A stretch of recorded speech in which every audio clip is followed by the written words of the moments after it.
আসসালামু আলাইকুম। আজকে আমি আপনাদের সাথে সুস্বাদু একটি লাচ্ছা সেমাইয়ের রেসিপি শেয়ার করব, যা বাড়িতে বড় ছোট সবাই খুব পছন্দ করে খাবে। এখন একটি পাতিলে 1.5 লিটার দুধ নিয়ে নিয়েছি।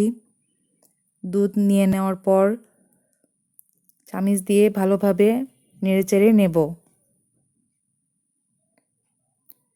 নেড়েচেড়ে নেওয়ার পর 4টি এলাচ আমি ফাটিয়ে নিয়েছি,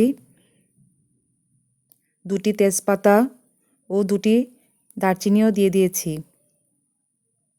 দুধকে ঘন করার জন্য আমি একটি বাটিতে 4 টেবিল চামচ গুঁড়া দুধ নিয়ে নিয়েছি। হাফ কাপ পানি দিয়ে ভালোভাবে দুধের সাথে মিশিয়ে নিয়েছি। মেশানো হওয়ার পর আমি দুধের মধ্যে দিয়ে দিব এবং ভালোভাবে দুধের সাথে মিশিয়ে নেব।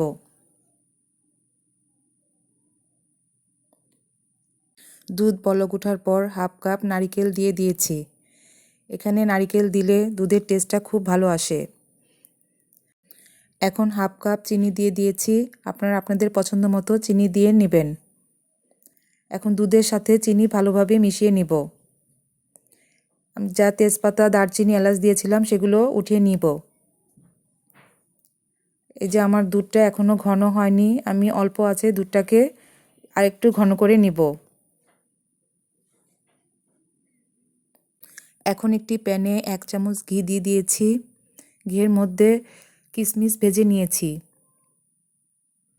কিশমিশ ভেজে নেওয়ার পর আমি এগুলো একটি বাটিতে উঠিয়ে নেব।